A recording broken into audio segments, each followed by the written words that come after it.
Shabbat Shalom a todos los hermanos de la comunidad y amigos por YouTube que nos escuchan.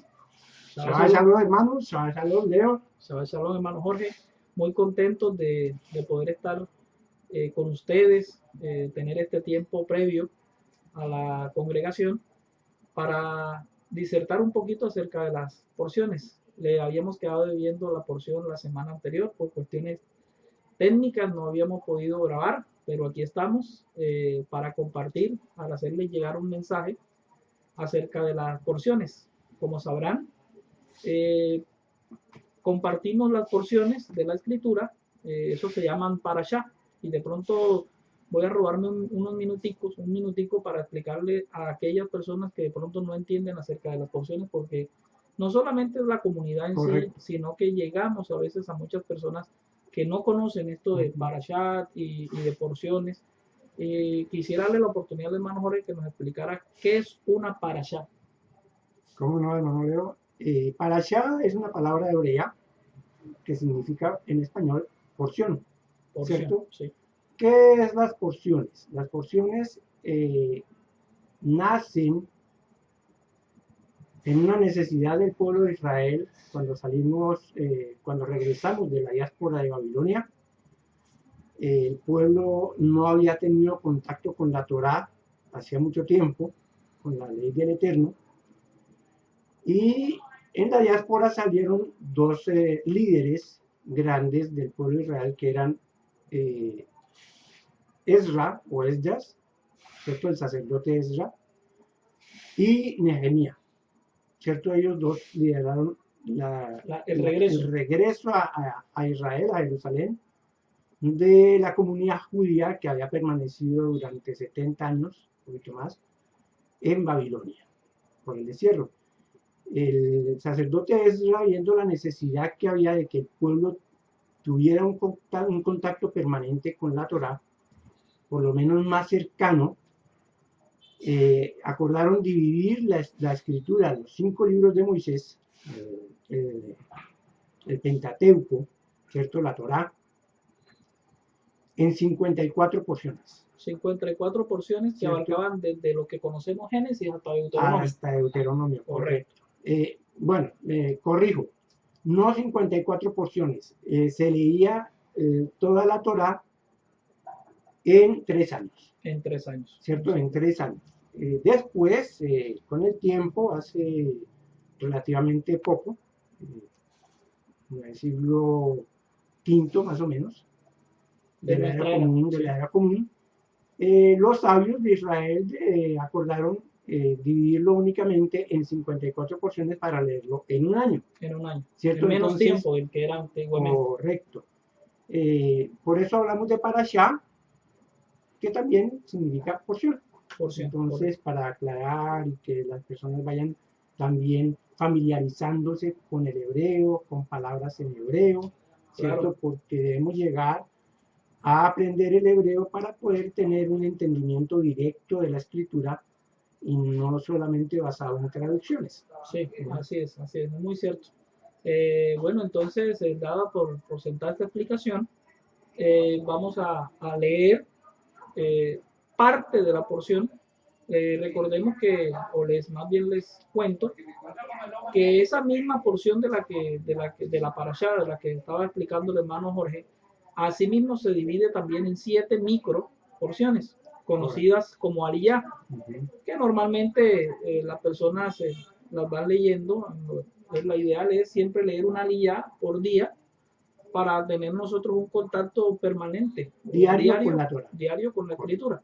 Eso a muchas personas la abrazan como una costumbre, otras personas tienen otras costumbres, que es leer de pronto un capítulo de Génesis, un capítulo al día siguiente de Apocalipsis, un día de Mateo, y eso es malo, es perverso, es pecado o no es correcto, ¿no? No, está bien, o sea, ¿qué es lo importante? Lo importante es que nosotros propongamos en nuestro corazón diariamente tener contacto con la palabra. Claro, esa es la diferencia que queríamos hacer para no caer en la religiosidad o en mal llamadas doctrinas de hombres, bien llamadas, perdón, doctrinas de hombres, que es que dicen que si no se leen las porciones, que si no se lee la parasha, está uno en pecado, porque normalmente no, es el contacto que muchas personas deciden tener, abrazar a veces unas costumbres o a veces abrazar otras, pero lo importante es reconocer y poner por obra lo que dice la escritura. Sí, nosotros abrazamos esta costumbre de leer diariamente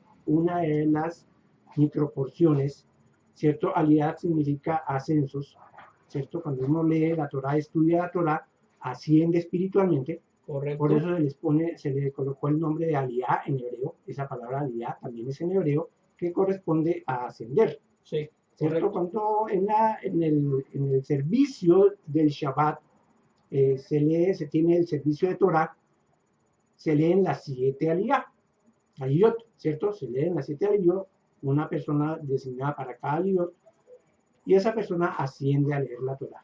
Bueno, entonces, sin más preámbulos, si nos disculpan ahí el pequeño robo de minutos, en el buen sentido de la palabra, vamos a leer una aliyah de la porción Bo, que traduce B. B. Entonces, es la porción número 15. Porción número de 15. La secuencia de la 54, la número 15. ¿Que se encuentra en qué parte? Está en el libro de Éxodo, Shemot en hebreo, capítulo 10, versículo 1 hasta el 11. Esa es la primera aliyah de esa porción. Dice la palabra del Eterno. Adonai dijo a Moshe, entra a la presencia de Faraón, porque yo he endurecido su corazón y el corazón de sus siervos para mostrar entre ellos estas mis señales. Y para que cuenten a sus hijos y a tus nietos las cosas que yo hice en Egipto. Y mis señales que hice entre ellos, para que sepan que yo soy Adonai.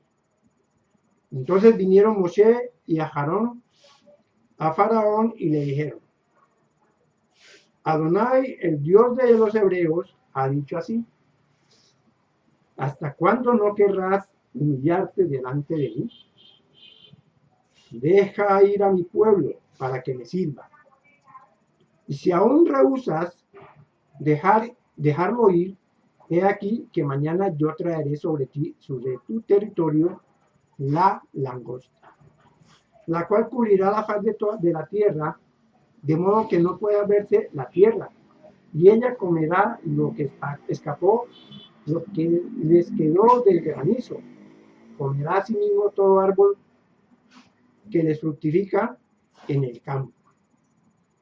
Y llenará tus casas y las casas de todos tus siervos y las casas de todos los egipcios, cual nunca vieron tus padres ni tus abuelos desde que ellos fueron sobre la tierra hasta hoy.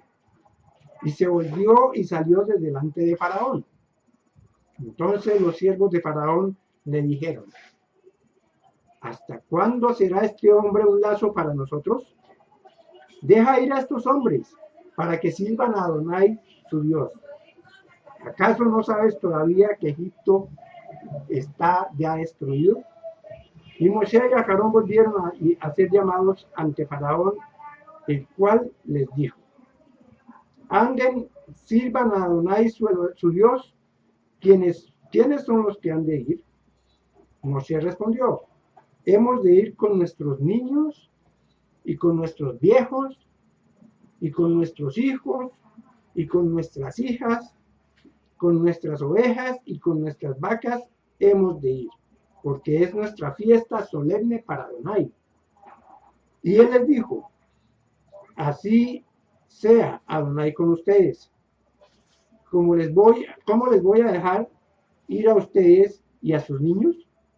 Miren cómo el mal está delante de su rostro. No será así. Vayan ahora ustedes, los varones, y sirvan a Adonai, porque esto es lo que ustedes pidieron. Y los echaron de la presencia de Faraón. De Barín Adonai. De Barín Adonai. Mire, ahí hay muchas cosas en esa misma aliyah. Hay bastantes cosas ahí y preguntas que uno pues quizás tenga al leer un relato como este. Y digamos para agrupar, porque ya este sería el complemento de las 10 plagas o de los 10 golpes, de los 10 golpes a Egipto. ¿por qué tantas plagas? ¿Por qué mejor no una? ¿O por qué no salir, ¿verdad? Salir, o quizás eso ya lo habíamos anunciado, o ya lo habíamos dicho, pero hay una pregunta que sobresale, digamos, de todo esto. ¿Por qué el Eterno no nos dejó ahí en Egipto?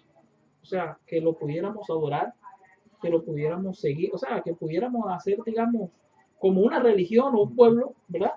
Sí. Ahí mismo en Egipto, sin tanto problema, sin el complique de Faraón. Mire, de pronto hasta nos hubiéramos ganado a Faraón, lo hubiéramos predicado. ¿Usted qué piensa, señor? Pues en lo humano puede pensarse así, ¿cierto? ¿Para qué salir de nuestra comodidad?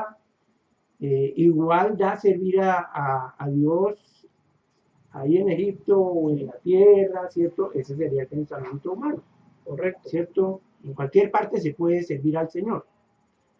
Pero hay razones muy importantes por las cuales el pueblo de Israel debía salir de Egipto.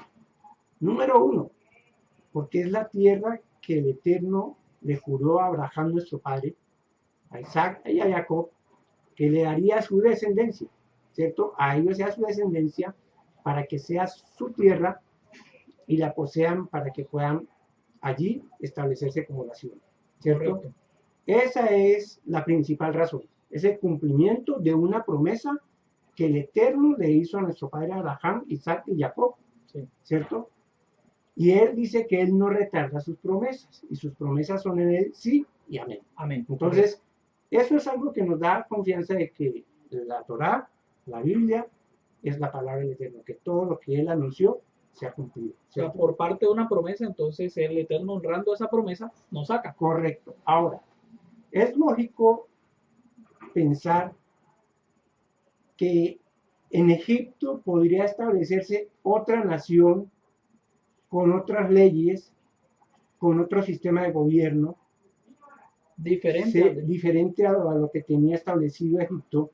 ¿Eso es razonable o no es razonable? Bueno, en esa condición de esclavitud hubiera sido muy difícil y sobre todo, primero porque tendríamos que desconocer esos dioses falsos que adoraban los egipcios. O sea, ya de entrada iba a haber un choque, ¿cierto? Sí, en la parte de la fe. En la parte de la fe. Correcto. Digamos, hablando del día de reposo, también hubiera sido un gran problema. Correcto. No hubiéramos tenido la libertad de poder adorar al Eterno cuando Él nos lo demanda. Correcto. Que no es muy diferente hoy en día, hablándolo ya, porque muchas veces hay personas que están en una empresa y esa empresa pues labora los días de reposo, labora los y las fiestas también, ellos laboran. Sí. Entonces, normalmente el creyente pues tiene ciertos tropiezos en el momento de pedir pues que se les reconozca ese descanso. Uh-huh. Casi siempre hay problemas. Sí, uh-huh. Tanto es que a veces ya esos problemas trascienden cuando ya hay una amenaza, digamos que los despiden del trabajo si no cumplen los requisitos o que se consiga otro trabajo. Entonces muchos normalmente pues se atemorizan, sí, y no pues no dan el paso, porque también está otra cosa importante que es el sustento de la familia. Sí. Entonces no hay esa libertad. No había libertad y es el choque entre dos autoridades, ¿cierto? No es viable ni en Egipto ni en ningún lado que en un mismo territorio se establezcan dos naciones con legislación y gobierno diferente. Hay choques. Hay choques, no es viable. Entonces, esa es otra razón. El Eterno es nuestro Rey. Amén. ¿Cierto? Y como tal, le debemos obediencia, sometimiento, y no podríamos servir a dos señores. ¿Cierto? Entonces, porque dice la Escritura que con algunos quedamos mal. Exacto. No es viable ni en lo natural ni en lo espiritual. Bueno, la porción también habla acerca de ese encuentro entre Moisés y el faraón, ¿verdad? Sí. Entonces, que normalmente vemos una constante. La constante es, sí, yo lo voy a dejar ir ahora y no te preocupes, pero al día siguiente cambia de opinión faraón, cambia de opinión. Y no nos quiere dejar ir. O sea, es una constante siempre. Y Moisés viene, lo mandan a llamar y ora, mira, calma esta plaga, porque vemos unas plagas que vienen de menos a más, o sea, vienen el agua con sangre, pues que aparentemente uno dice, bueno, nos quedamos sin agua unos días, porque no se podía consumir el agua del Nilo, pero a medida que el tiempo va pasando y no hay una respuesta de acceso, de que el faraón nos acceda a salir, se van agudizando, ya después vienen las ranas, después vienen los dios, o sea, ya vienen golpes durísimos, ya. Y tanto es que ahí lo dice uno, en una de esas partes ya los siervos de Faraón diciéndole, hombre, mira, ya Egipto no aguanta más, ya está destruido. O sea, sí, lo leímos ahí. Sí, lo leímos en la primera línea. Vemos esa dualidad entre por qué un rey es falto de la palabra. O sea, normalmente nosotros vemos en los reyes, en películas y todas esas cosas que son muy firmes en lo que dicen. Y cuando lo sellan con el anillo ni se diga. O sea, pero, ¿por qué vemos a Faraón en que sí, sí, sí, y después no, no, no? ¿Qué creo que está pasando ahí, hermano? Es la condición humana, ¿cierto? De que es un sí, pero no. Sí.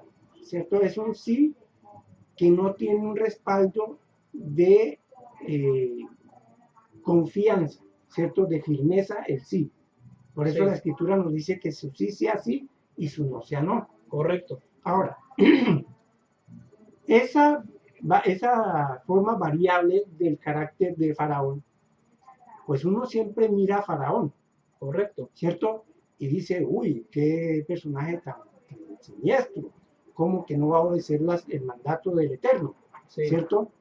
Pero vámonos al campo nuestro. Sí. O sea, yo creo que cada uno de nosotros es un faraón. Sí. Porque muchas veces en nosotros hay esa dualidad. Claro. Hoy sí quiero obedecer, mañana ya no. Sí. ¿Cierto? Mañana ya no. O no creo que sea tan grave mañana. Exacto. Entonces, ayer pequé, no me pasó nada.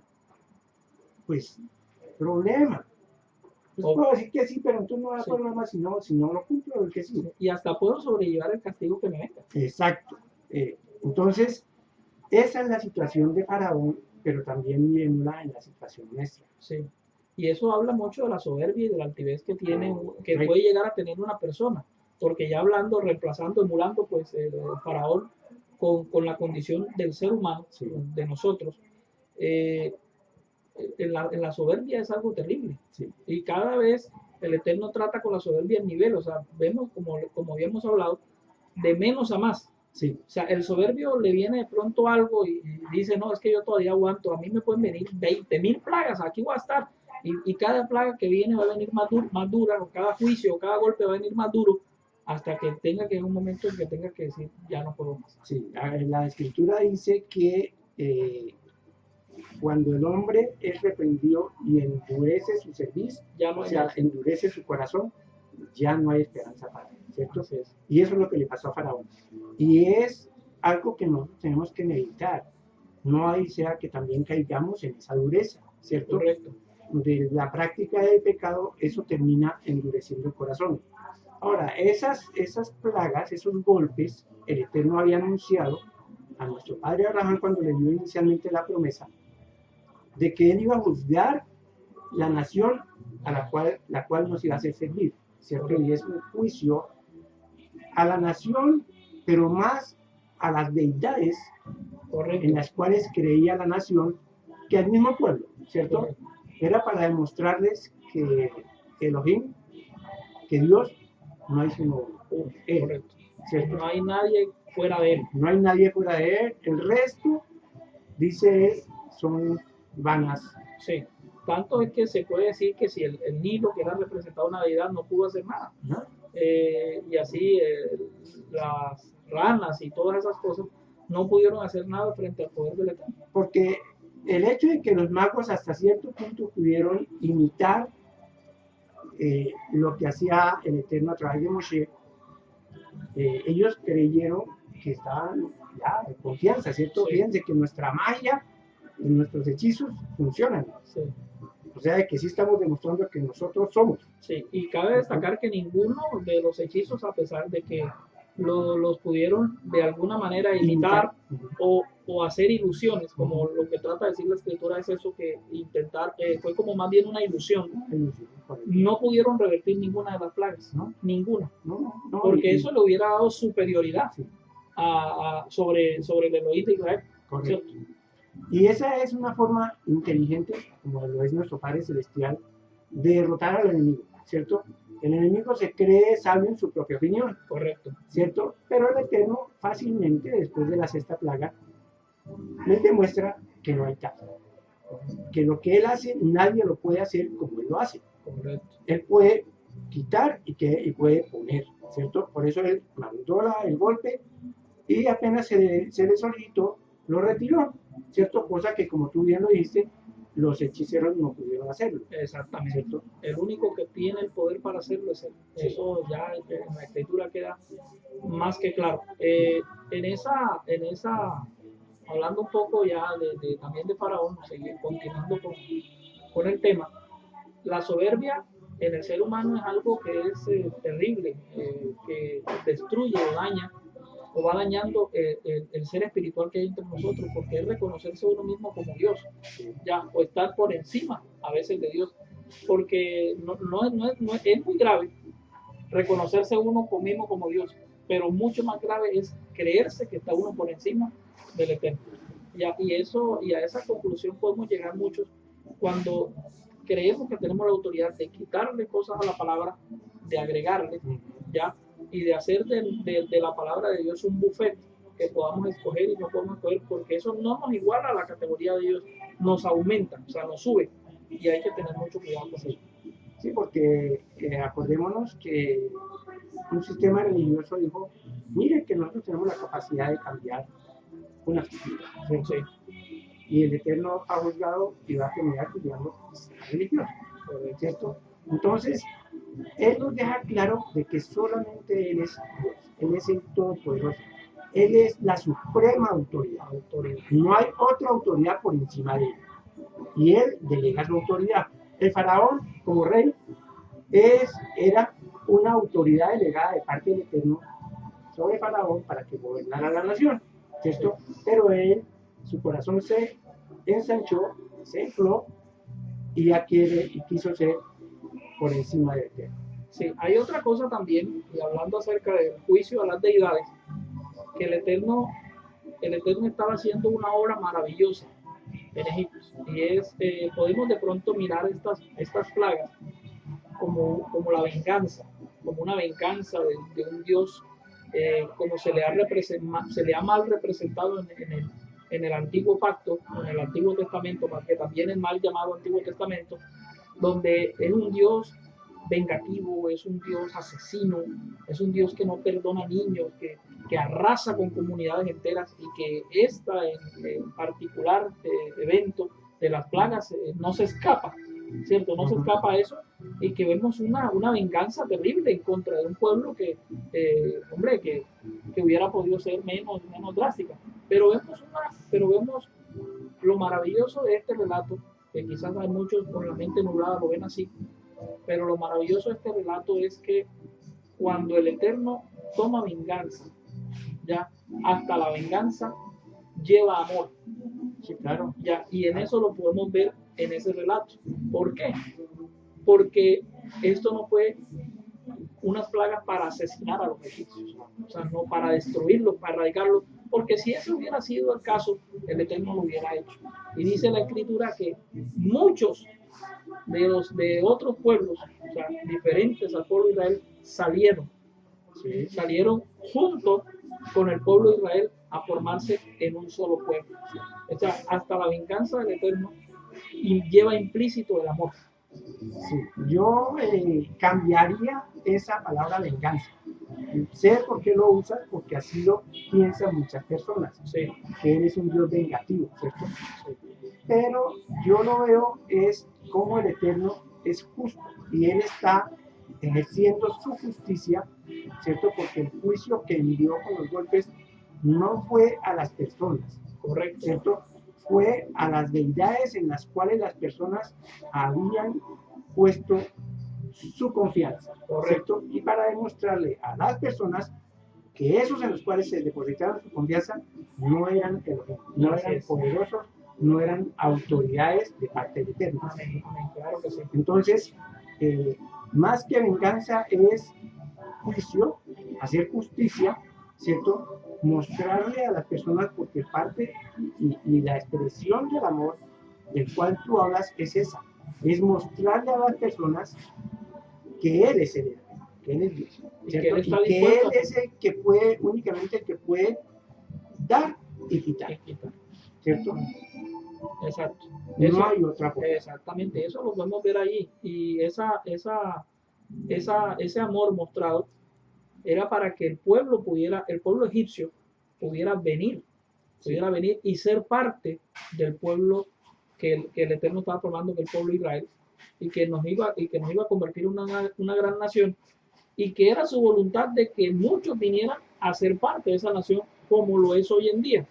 Porque hoy en día el Eterno nos está invitando a las personas que no tenemos sangre israelita, que no tenemos sangre judía, ya a ser parte de su pueblo, ya, y Él nos recibe con los brazos abiertos, porque la invitación que el Eterno nos hace no es a una religión, no es a los testigos de Jehová, no es al cristianismo, no es a los mormones, esa no es la invitación que el Eterno nos invita a ser parte de su pueblo, de su reino. De su reino. Correcto. El Eterno y su reino no son una religión. Correcto. Es un reino del cual Yeshua, nuestro soberano, es el rey y sacerdote. Amén. ¿Cierto? Dios está por encima de todo, pero Él ha enviado a su Hijo unigénito para que sea rey y sacerdote, ¿cierto? Entonces, la invitación es a que lo recibamos a Yeshua como nuestro Señor, como nuestro Rey, ¿cierto? Y que nos beneficiemos de tal sumo sacerdote como dice el libro de Hebreos, ¿cierto? Que Él mismo dio su sangre, puso su sangre para que nosotros pudiéramos ser reyes. Así es, y esa es la buena noticia, de eso se trata el Evangelio. Las buenas noticias es que podemos hacer parte de ese rey, que podemos hacer parte de su pueblo, y que no debemos de seguir en la misma condición de esclavitud que teníamos. Ya en esa esclavitud, que lo podemos ver a través del libro de Éxodo, que era una esclavitud que nos impedía tener una relación con Él, ¿ya? Y que era una esclavitud física, física también espiritual, pero se debía evidenciar físicamente, y de la esclavitud de la cual hoy hablamos, que es una esclavitud más espiritual con respecto a la relación con el pecado. Acordémonos que el Eterno en el libro de Banim de Deuteronomio, cuando nos da las condiciones del pacto, los 10 mandamientos, ¿cierto? Y nos habla de Shabbat, nos dice, acuérdate que fuiste siervo en tierra de Egipto, por lo cual el Eterno, tu Dios, te manda que guardes el Shabbat. Así es. ¿Qué quiere decirnos ahí? Que por causa de nuestra esclavitud, por causa de nuestra servidumbre, no podíamos guardar Shabbat. Amén. Queremos darle un abrazo a todos nuestros hermanos, un abrazo grande, pues hasta aquí terminamos nuestra disertación de la porción.